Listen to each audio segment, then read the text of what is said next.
जातिस्मर, भद्र व्रत का फल और विधान तथा स्वर्णिष्ठिवी की कथा।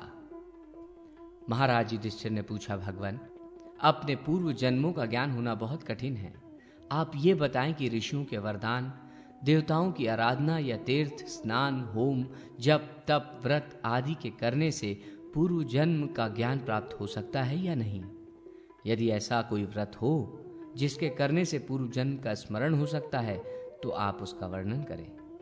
भगवान श्री कृष्ण ने कहा, राजन, एक ही वर्ष में मार्गशीर्ष, फाल्गुन, ज्येष्ठ एवं भाद्र पक्ष क्रमशः इन 4 मासों में भद्र व्रत का श्रद्धापूर्वक उपवास करने से मनुष्य को अपने पूर्व जन्म का स्मरण हो जाता है। इस विषय में एक आख्यान है, उसे आप सुने। प्राचीन काल में यमुना के किनारे शुभोदय नाम का एक वैश्य रहता था। वो इस व्रत को करता था। काल कर्म से वो मृत्यु को प्राप्त हुआ और व्रत के प्रभाव से वो दूसरे जन्म में राजा संजय के पुत्र रूप में उत्पन्न हुआ। उसका नाम था स्वर्णिष्ठिवी। उसे पूर्व जन्म का स्मरण था। कुछ दिनों बाद चोरों ने उसे मार डाला और नारद जी के प्रभाव से वो जीवित हो गया। इस व्रत के प्रभाव से अपने इस विगत वृतांतों को वो भली भांति जानता था। राजा ने पूछा, उसका स्वर्णिष्ठिवी नाम कैसे पड़ा और चोरों ने उसे क्यों मार डाला तथा किस उपाय से वो जीवित हुआ, इसका विस्तार पूर्वक वर्णन करें। भगवान श्री कृष्ण ने कहा, महाराज, कुशावती नाम की नगरी में संजय नाम का एक राजा रहता था। एक दिन नारद और पर्वत नाम के 2 मुनि राजा के पास आए। वे दोनों राजा के मित्र थे। राजा ने अर्धपाद्य, आसन आदि उपचारों से उनका पूजन तथा सत्कार किया। उसी समय राजा की अत्यंत सुंदरी राजकन्या वहां आई। पर्वत मुनि ने उसे देखकर मोहित हो राजा से पूछा, राजन, ये युवती कौन है? राजा ने कहा, मुने, ये मेरी कन्या है। नारद जी ने कहा, राजन, आप अपनी इस कन्या को मुझे दे दें और आप जो दुर्लभ वर मांगना चाहते हो वो मुझसे मांग लें। राजा ने प्रसन्न होकर कहा, देवर्षि, आप मुझे एक ऐसा पुत्र दें जो जिस स्थान में मूत्र पुरीश और निष्ठिवन का त्याग करे वो सब उत्तम स्वर्ण बन जाए। नारद बोले, ऐसा ही होगा। राजा ने अभिष्ट वर प्राप्त कर अपनी कन्या को वस्त्र आभूषण से अलंकृत कर नारद जी से उसका विवाह कर दिया। नारद जी की इस लीला को देखकर पर्वत मुनि के ओंठ क्रोध से फड़कने लगे, आंखें लाल हो गईं।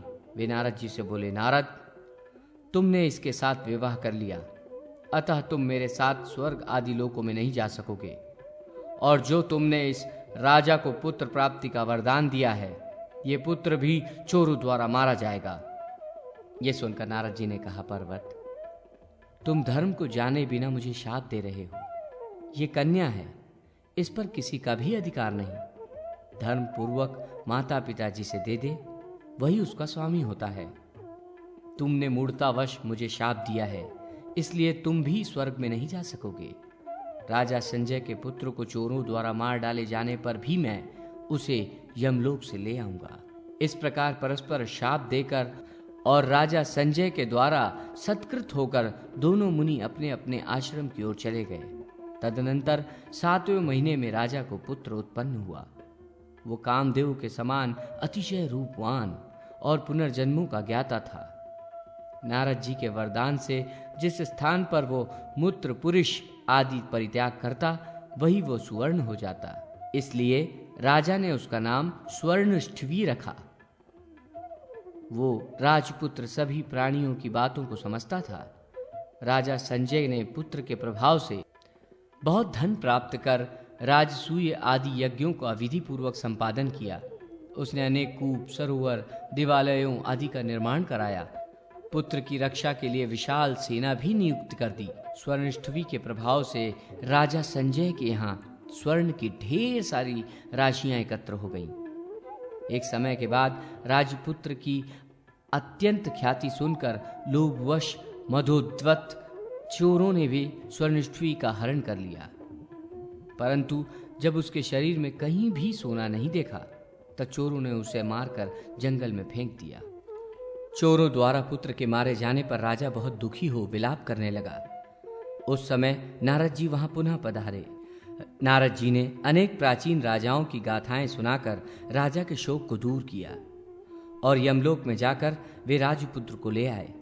पुत्र को प्राप्त कर राजा बहुत प्रसन्न हुआ और उसने नारद जी से पूछा, महाराज, किस कर्म के प्रभाव से ये मेरा पुत्र स्वर्णष्ठिवी हुआ और किस कर्म के प्रभाव से इसको पुनर्जन्म का स्मरण है? नारद जी ने कहा, राजन, इसने भद्र नामक व्रत को विधि पूर्वक 4 बार किया है। ये उसी का प्रताप है। इतना कहकर नारद जी अपने आश्रम की ओर चले गए। भगवान श्री कृष्ण जी बोले, महाराज, इस व्रत के करने से व्रती का उत्तम कुल में जन्म होता है और वह रूपवान तथा पुनर्जन्म का ज्ञाता एवं दीर्घायु होता है। अब आप इस व्रत का विधान सुने। इस व्रत के 4 भद्र 4 पाद के रूप में हैं। मार्गशीर्ष में पहला, फाल्गुन में दूसरा, ज्येष्ठ में तीसरा और भाद्र पक्ष में 4था पाद होता है। मार्गशीर्ष शुक्ल आदि 3 मास विष्णुपद नामक भद्र सभी धर्मों का साधक है। फाल्गुन शुक्ल आदि 3 मास त्रिपुष्कर नामक भद्र रूप है और ये तप आदि का साधक एवं लक्ष्मीप्रद है।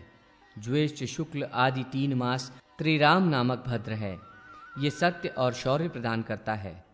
भाद्र शुक्ल आदि 3 मास त्रिरंग नामक भद्र है। ये बहुत विद्या देने वाला है। सभी स्त्री पुरुषों को इस भद्र व्रत को करना चाहिए। राजा युधिष्ठिर ने पूछा, जगतपते, इन भद्रों का विधान आप विस्तार पूर्वक कहें। भगवान श्री कृष्ण बोले, महाराज, इस अतिशय गुप्त विधान को मैंने किसी से नहीं कहा है। आपको मैं सुनाता हूं, आप सावधान होकर सुने। मार्गशीर्ष मास के शुक्ल पक्ष की प्रारंभिक 4 तिथियां अत्यंत श्रेष्ठ मानी गई हैं। ये तिथियां हैं द्वितीया, तृतीया, चतुर्थी और पंचमी।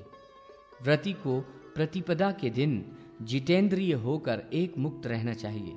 प्रातः काल में द्वितीया तिथि को नित्य क्रियाओं को संपन्न कर महाम्य में मंत्र पूर्वक गोमय तथा मिट्टी आदि लगाकर स्नान करना चाहिए।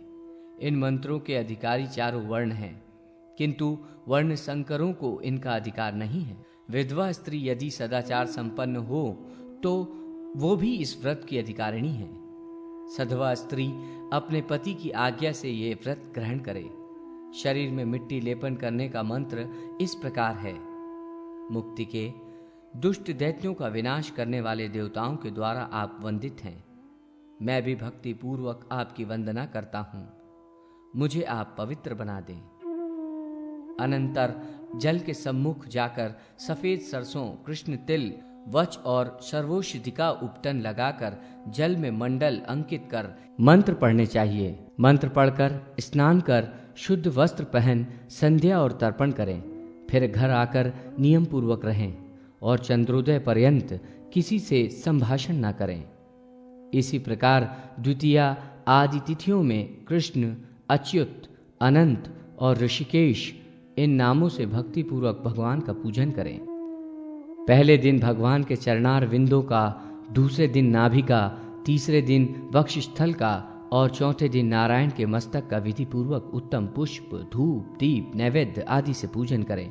और रात्रि में जब चंद्रोदय हो तब शशि चंद्र, शशांक तथा इंदु इन नामों से क्रमशः चंदन, अगरू, कपूर, दधि, दुर्वा, अक्षत तथा अनेक रत्नों, पुष्पों एवं फलों आदि से चंद्रमा को अर्घ दें। प्रत्येक दिन जैसे जैसे चंद्रमा की वृद्धि हो वैसे वैसे अर्घ में भी वृद्धि करनी चाहिए। अर्घ इस मंत्र से देना चाहिए, हे रामानुज, आप प्रत्येक मास के अंत में नवीन नवीन रूप में आविर्भूत होते रहते हैं। 3 अग्नियों से समन्वित देवताओं को आप ही हविष्य के द्वारा आप्यायित करते हैं।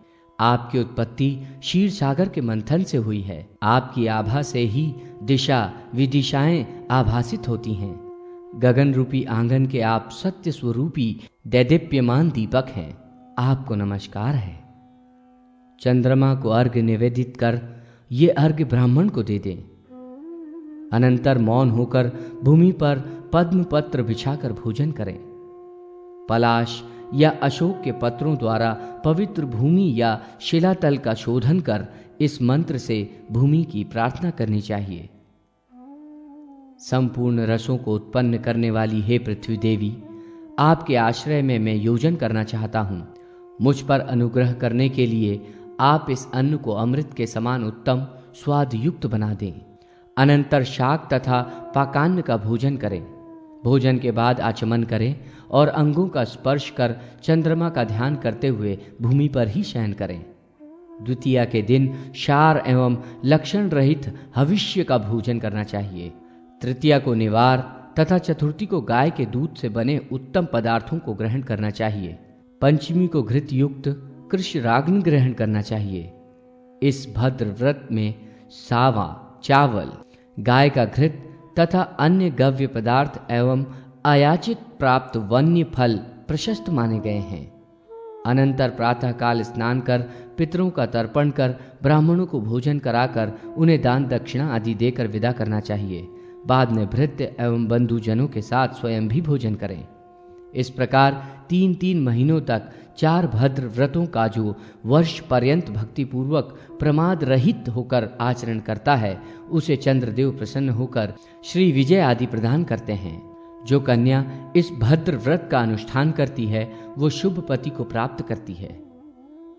दुर्भगा स्त्री सुभगा एवं साध्वी हो जाती है तथा नित्य सौभाग्य को प्राप्त करती है। राज्यार्थी राज्य, धनार्थी धन और पुत्रार्थी पुत्र प्राप्त करता है। इस भद्र व्रत के करने से स्त्री का उत्तम कुल में विवाह होता है तथा वह उत्तम सैया, अन्न, यान, आसन आदि शुभ पदार्थों को प्राप्त करती है तथा पुरुष धन, पुत्र, स्त्री के साथ ही पुनर्जन्म के ज्ञान को भी प्राप्त कर लेता है।